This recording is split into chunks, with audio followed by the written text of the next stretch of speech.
Okay, today we're going to talk about the 1% rule. This is really for people looking for a rental property, a little bit of an investment, maybe it's your first house. So if you haven't heard of the 1% rule or the 50% rule, we're going to talk about it today.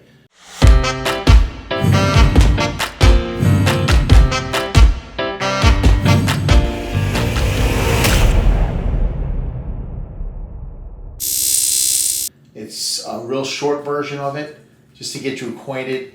Basically, what the 1% rule is, it's a quick, down and dirty way to figure out if the property you're looking at is worth the investment.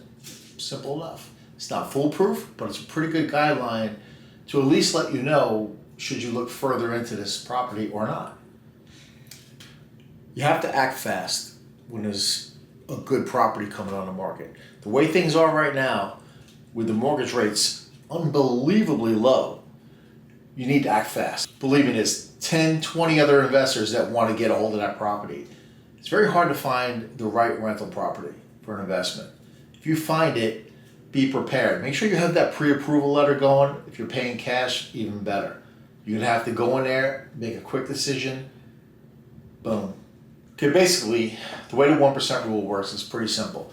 If you have a $250,000 house, you're going to take the value of that house, $250,000, and you're going to times it by 1%, which should give you $2,500 a month.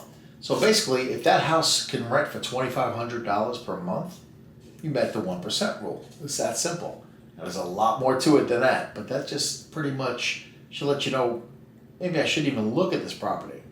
Another way to look at it is 2,500 divided by 250,000 will give you the 1%. So either way, if you math whizzes out there, pick your poison. So that's a real simple way. So if you have a $350,000 house, 1% of $350,000 is $3,500. So if you have $3,500, you made it 1%. If you could rent it for $3,700, you're above the 1%.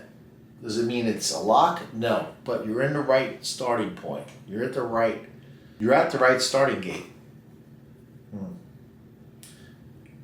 You're in the right area.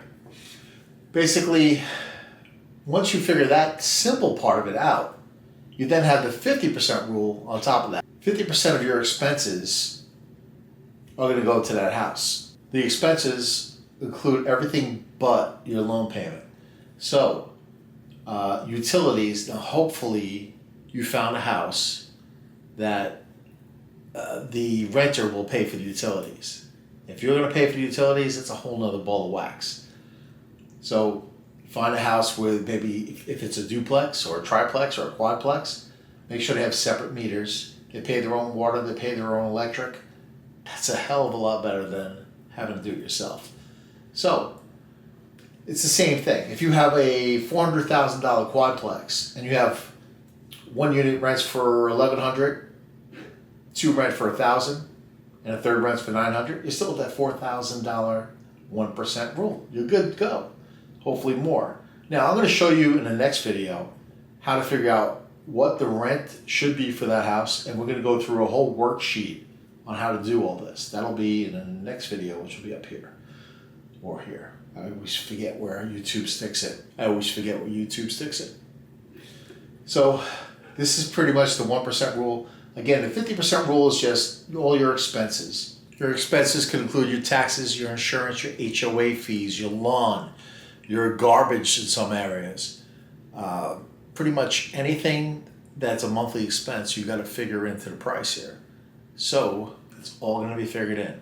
But again, the 1% rule is just a real fast and easy way.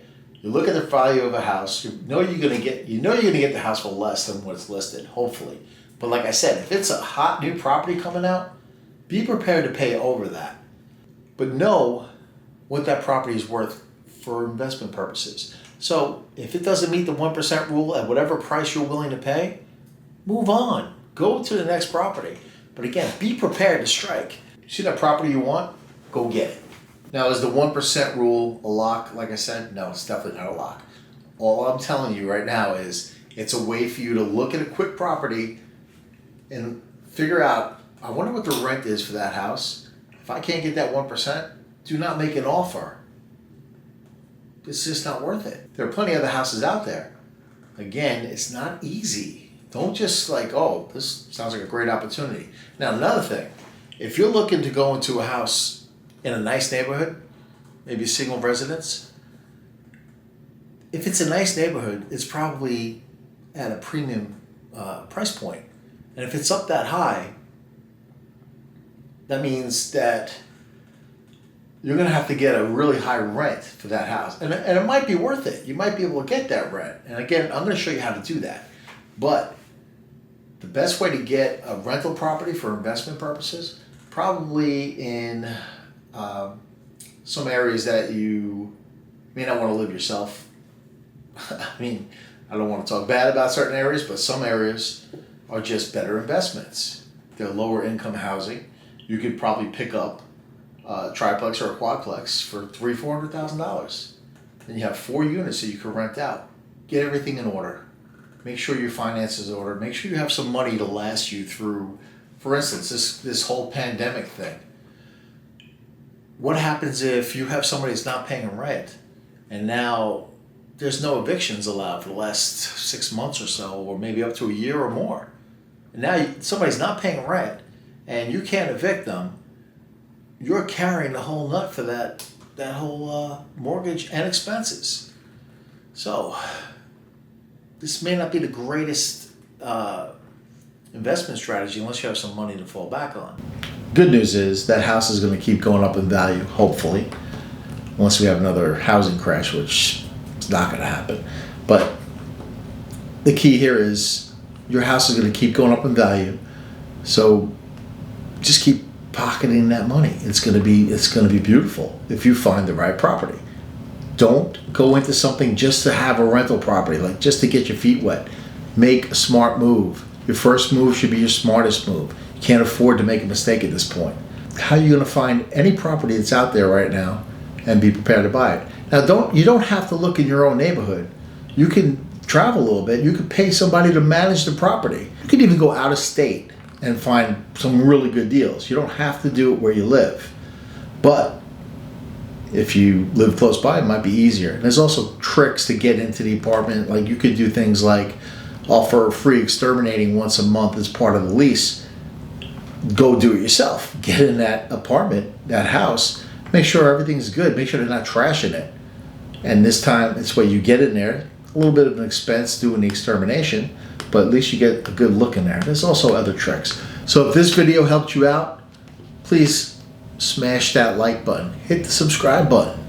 I really would appreciate it. If you have any questions, throw them into the comments section. I'll answer them as soon as I can.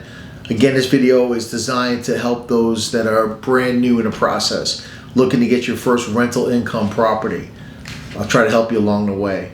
For those looking to flip houses, video will be coming out soon on the 70% rule and how to flip a house. But let's not worry about that right now. Let's get those that are new into the game. See you at the next video.